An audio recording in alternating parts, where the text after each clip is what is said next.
Hello there. Good morning, good afternoon, and good evening.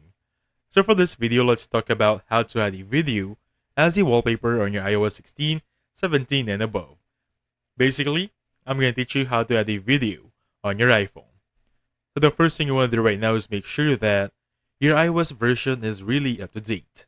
Meaning, if you go to settings right there and look for the one that they say general, looking for the one that call them software update, in here, you're gonna have to have iOS 18 and above.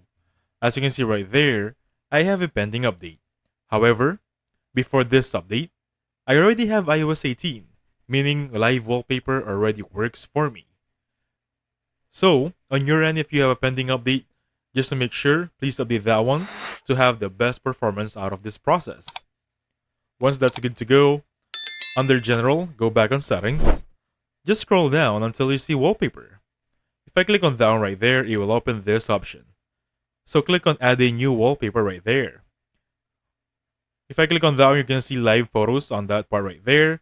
So click on it, and basically you'll be good to go. It's going to be easy as that.